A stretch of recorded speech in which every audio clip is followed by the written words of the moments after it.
घोड़ा वाले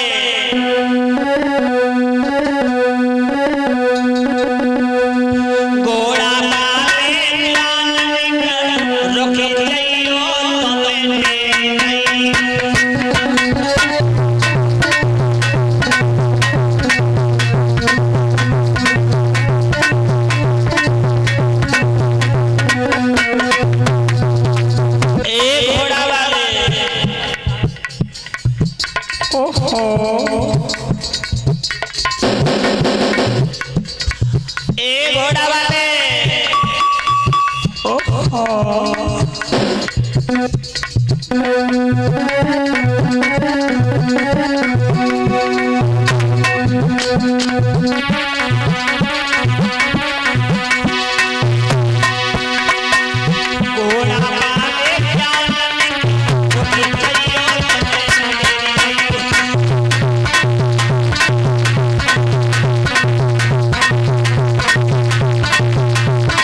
घोड़ा वाले ओहो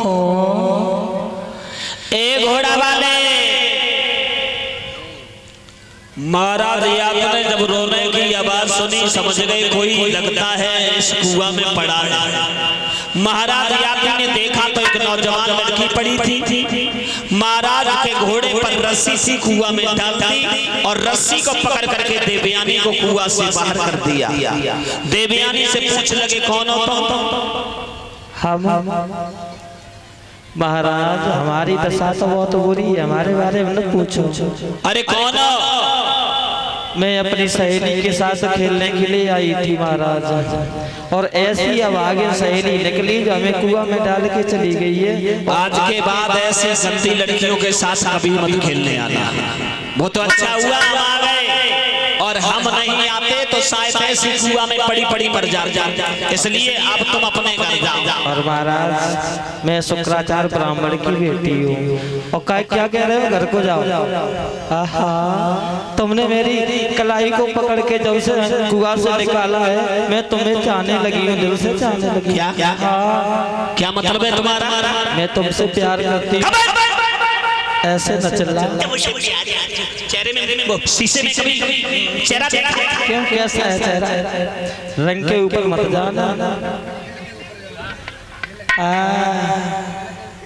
दिल के ऊपर जाओगे, वही हुई दिल में जा। अरे हर मानव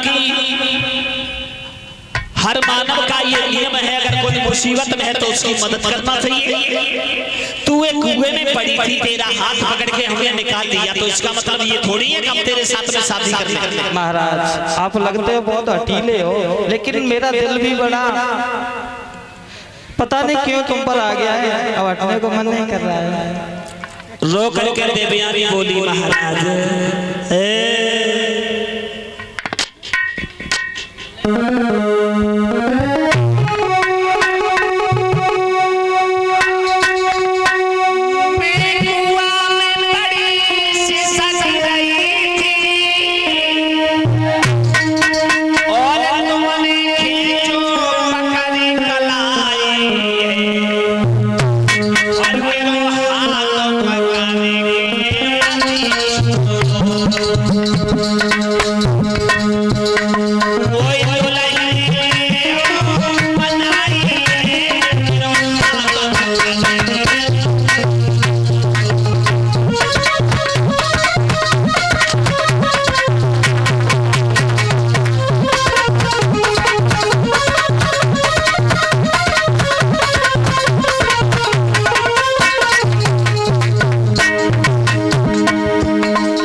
कुआं में पड़ी सिसकी रही थी, तुमने खींचो पकड़े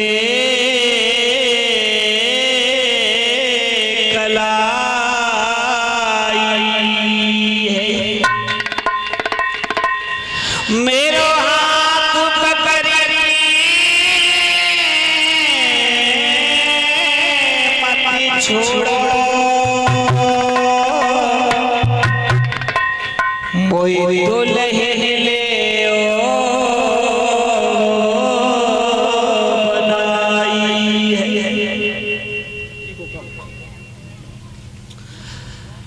महाराज याद कहने लगे पागल मत बनो, तुम एक ब्राह्मण की बेटी और हम एक यादव का लड़का हूं, ऐसा नहीं हो सकता है, अपने घर जाओ। व्यास नंदन श्री सुखदेव जी कहते हैं कि हे राजा परीक्षित, उसी समय महाराज याद घोड़ा पर सवार होकर के आगे के लिए निकल गए। देवयानी रोती हुई अपने पिताजी के पास में पहुंची। शुक्राचार्य जब अपनी बेटी के वस्त्र पानी से भीगे हुए देखे, खुश लगी, बेटी ये तुम्हारे वस्त्र कैसे भीगे, तुम रात भर कहां रहे?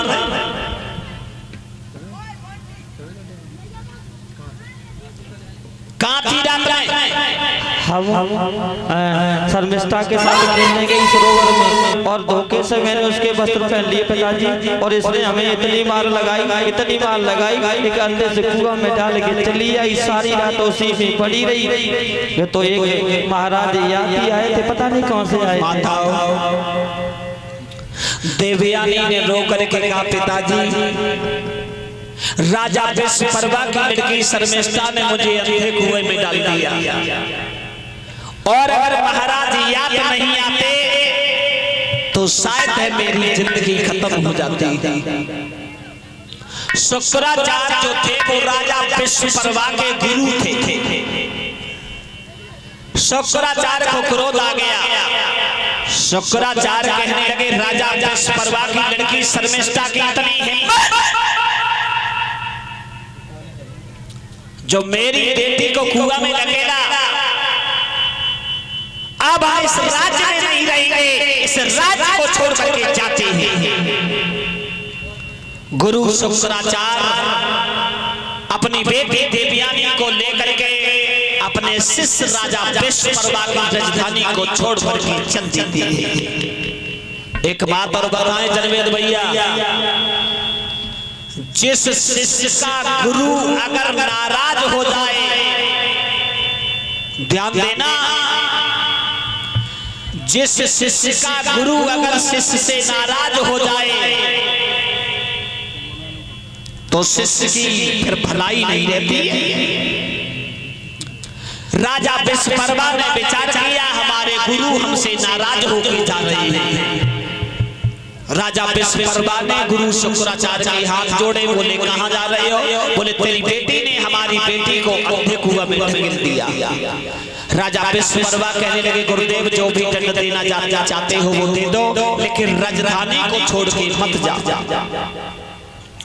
उसी समय गुरु शुक्राचार्य ने राजा विश्वकर्मा की लड़की बेटी देवयानी को शर्मिष्ठा को बुलवाया और महाराज याद को बुलवाया, जिन्होंने गुरु शुक्राचार्य की बेटी देवयानी को अंधे कुआं से बाहर निकाला था। देवयानी से पूछा गया, बेटी अब ये बताओ इनके साथ में क्या किया जाए? तो देवयानी ने अपने पिता शुक्राचार्य जी से कहा, पिताजी अगर न्याय करना चाहते हो तो मेरा विवाह महाराज याद के साथ में कर दीजिए, और राजा विश्वकर्मा की लड़की ने जो मुझे अंधे कुएं में धकेला था उसे हमारे साथ में दासी के रूप में भेज दीजिए। उसी समय महाराज शुक्राचार्य ने अपनी बेटी देवयानी का विवाह राजा विश्वकर्मा के साथ में किया है।